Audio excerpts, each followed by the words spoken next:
lar, é feliz o lar. Oh, e aí, galera do quinto ano? Eu estava aqui olhando o nosso assunto e cantando, né? Mas, galera, eu queria comentar com você. Essa nossa aula é de geografia e eu quero te puxar a orelha. Por que você não deixou nos comentários do vídeo anterior de geografia que a aula tinha sido cortada, hein? Pois é, né? Foi preciso uma terceira pessoa, que não tem nada a ver com nossa sala, né? Fuçando as aulas lá, falou bem assim: Jaci, olha, aquela aula de geografia sua tá esquisita, parece que começou pela metade. E eu pensei comigo, os meninos me traíram, né? E olha que a aula teve 15 comentários e ninguém falou nada que a aula foi começada pela metade, que faltou uma aberturinha. Galera, tem crítica que vem pra ajudar, né? Pô, senti falta aí da sinceridade de vocês, viu? Mas bora lá então retomar o que foi perdido, tá bom?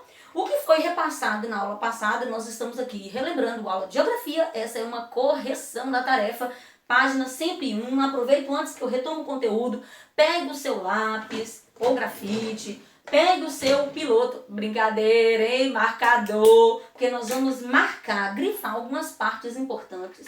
O assunto tá muito fácil, mas é necessário a gente retomar esse assunto aqui, beleza?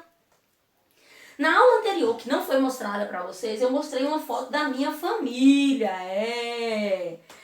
O meu esposo, né, Eduardo, chefe da família, eu, a subchefe, olha nós, Duda, minha filha mais velha, e Júlia, minha caçulinha, tá? Nessa foto aqui, vocês estão vendo uma família de 4 pessoas. Mas eu mencionei no vídeo anterior que existem famílias menores do que a minha, né? E existem famílias maiores do que a minha. Mas o seu livro, na página 101, diz que houve um tempo, queria até que você grifasse isso aí na página 101, tá? Houve um tempo em que as famílias eram numerosas. Então o verbo usado está no passado, eram. Hoje em dia é cada vez mais comum as famílias diminuírem de tamanho, tá bom?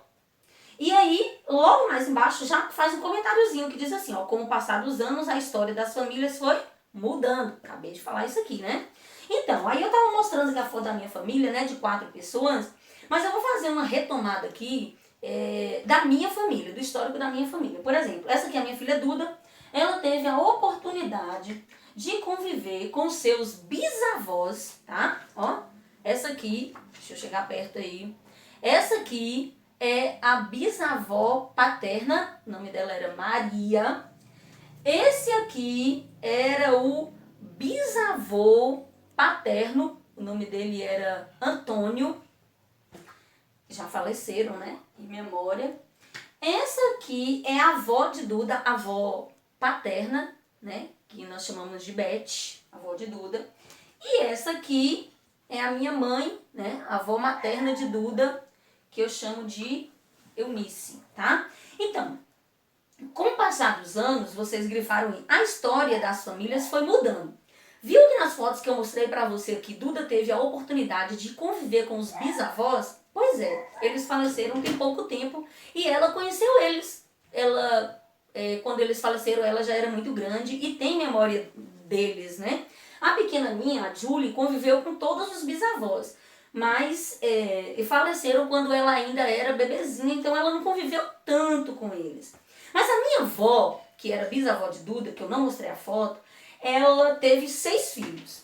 A minha mãe teve 3 e eu tive 2. Então veja que com o passar dos anos a família tem mudado. E na verdade tem mudado no sentido de diminuir a quantidade de pessoas de uma família. Na página 102 do seu livro, eu quero que você grife uma parte interessante, que eu mencionei aqui, né? Que é essa parte aqui, o primeiro parágrafo, que diz assim: alguns têm o privilégio de conviver com diferentes gerações, ou seja, pessoas de diferentes idades. Foi o que eu te falei de Duda lá, né? Conviveu com seus bisavós. Achei aqui, ó, uma foto, né, da minha avó, que era bisavó de Duda, né? Que ela conviveu até os seus 11 anos. Acho que é 11, ela fez 14, agora é isso mesmo. Tem uns 4 anos que mãe morreu. Então, algumas pessoas têm o privilégio de conviver com pessoas de diferentes idades, né? Os bisavós, os avós, os pais e os filhos. Nesse sentido, a família fica grande. Porém, hoje, não é comum que as crianças convivam com pessoas de gerações anteriores, tá? É por isso que as famílias têm se tornado cada vez menores, tá? Outra coisa que eu quero que você grifa nessa página aqui é esse parágrafo aqui logo abaixo dessas imagens, né? Essas imagens estão mostrando aqui diferentes famílias e diferentes gerações numa mesma família. E logo aqui abaixo diz assim, alguns nomes, você pode pular essa segunda parte, continua aqui, permanecem sendo usados por várias gerações. Aí vem alguns exemplos, nomes bíblicos ou nomes que homenageiam alguém da família. Grifa a questão de número 1 dessa página, da página 102, pergunta assim, dos exemplos citados no texto, está falando dos exemplos do parágrafo 3, quais são nomes quais você acha, né, que são nomes de avós? Aí o livro sugere que os nomes dos avós citados no texto foram o nome Leopoldo e o nome Alfonsina. Por que esses nomes? Porque Alfonsina. Porque esses nomes não são comuns. Então, por isso nós dizemos que eles são possíveis nomes de avós, tá? Quais são os nomes de pais? Aí o livro dá exemplo de Davi e Marisa. E quais são os nomes dos filhos? Ana Clara e Diego. Por que Ana Clara e Diego são filhos? Porque aparentam ser nomes mais atuais do que Leopoldo e Alfonsina ou do que Davi e Marisa, tá? A sugestão é essa. Questão 2 é pessoal. Pergunte para sua família, né, o nome dos seus bisavós. Claro que são 4, né, mas você pode colocar só 2. O nome dos seus avós, o nome do seu pai, de sua mãe e o seu nome, tá bom? E tem uma pergunta curiosa aqui.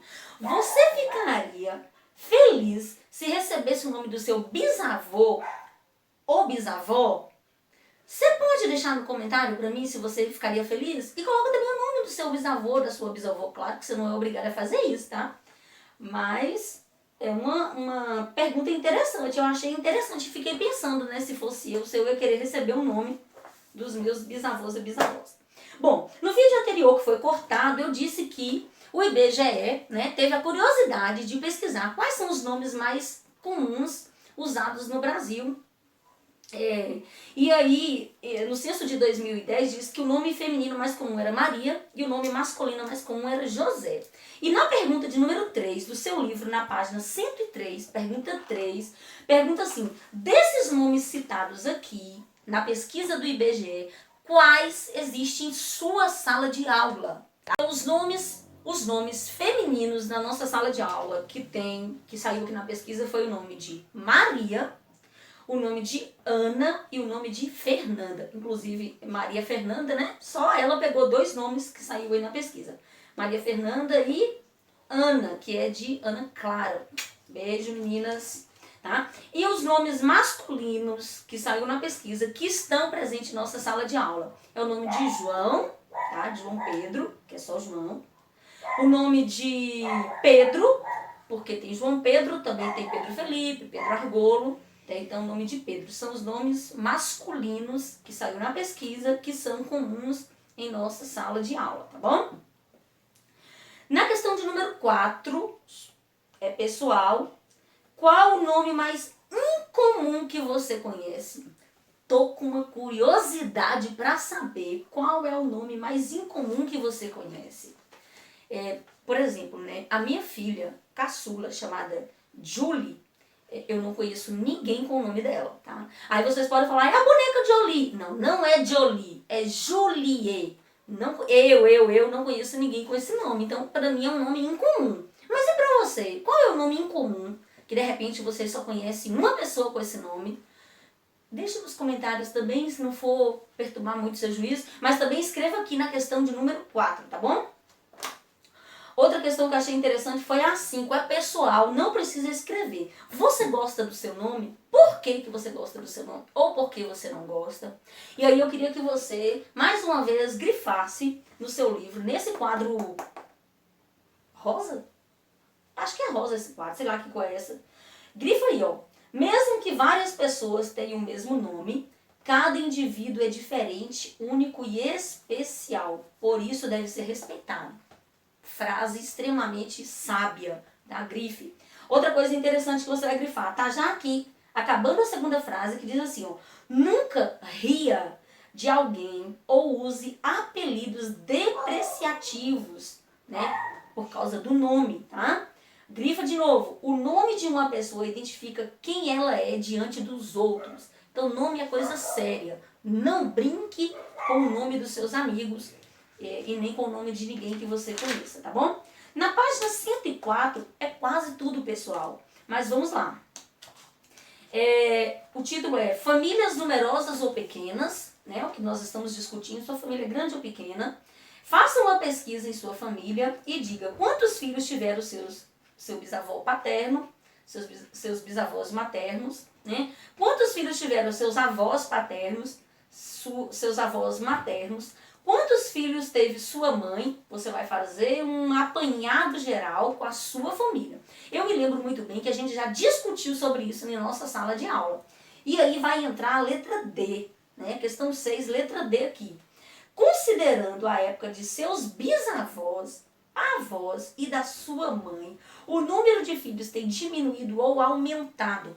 Eu me lembro que, num comentário sobre isso em sala de aula, apenas, se não é meu engano, foi um aluno que citou que a quantidade de filhos da mãe tinha aumentado em relação ao dos avós. Mas 90% da turma, ou 99% da turma, que eu me lembro, posso até falhar a minha memória, a família tem diminuído. Então, os pais e os avós têm diminuído a quantidade de filhos em relação aos seus antepassados, tá? E, na verdade, isso não tem acontecido só com a realidade em nossa sala de aula, não, viu, gente? É no geral, é no Brasil todo. Questão 7. Compare o resultado da atividade anterior com a dos seus colegas. A resposta do item B, que é esse aqui que eu disse, foi semelhante?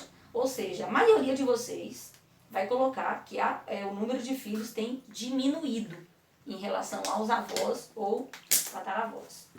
Na página 105, nós temos um gráfico, tá? E esse gráfico, para ser interpretado, tem uma legenda. A roxa, que se refere à década de 1940, e a azul, que se refere à década de 2010, tá? Nós vamos responder a pergunta com base nesses gráficos aqui. Tem aí o nome das 5 regiões do Brasil e um dado em cima dessas colunas. Esse dado se refere à quantidade de filhos, por média, né, de mulheres, quantidade de filhos nessa época, nesses anos aí, 1940 ou 2010. Aí vem a pergunta da letra A. Em 1940, as mulheres tinham, em média, quantos filhos? Aí vocês podem juntar as 5 informações e tirar uma média. A média foi de 6 a 7 filhos, tá? Média de filhos no ano de 1940 de mulheres. Letra B. Em 2010, as mulheres tinham em média, agora só olha para os dados da tabelinha da coluna azul. A média de filhos era de 1 a 2, tá? Em 2010. Letra C. Marque as alternativas corretas em relação ao gráfico ainda. Primeira opção, na região sul, nos períodos analisados, as mulheres têm, em média, o mesmo número de filhos que as mulheres da região sudeste. Então, vamos lá, na região sul, nos períodos analisados, sul é essa aqui e sudeste é essa aqui. As mulheres têm, em média, a mesma quantidade de filhos. Verdadeiro ou falso? Verdadeiro, uma média de filhos, né? 5, 5, 1, 1. Opção do meio. Em 2010, o número de filhos por mulheres na região centro-oeste, cadê centro-oeste? Aqui. Região centro-oeste foi maior do que em 1940. 2010 foi 1,92 e 1940 foi 6,36. Então, o número de filhos da região foi maior em 1940? Errado. Errado. Em 2010, o número de filhos foi menor do que 1940, tá? E a última opção, que é a terceira, que diz assim: em 2010, a região sudeste foi a que apresentou o menor número de filhos por mulher no Brasil. Vamos lá? Em 2010, região sudeste tem 1,7. Todas as outras em 2010 têm mais do que isso. Então, sudeste foi sim a que apresentou o menor número de filhos. Você vai marcar a opção correta. Então, nós temos 2 opções corretas na letra C. A primeira e a última. Agora vira o seu livro para a página 106. Nós temos aqui um quadro com as informações por que diminuiu a quantidade de filhos, o número de filhos nas famílias. Grifa o título e grife todas as informações dos quadradinhos, tá bom? Diminuiu porque os métodos de prevenção à gravidez aumentaram. Diminuiu porque muitas famílias que viviam no campo passaram a viver na cidade. Diminuiu porque as mulheres começaram a trabalhar fora e a estudar mais.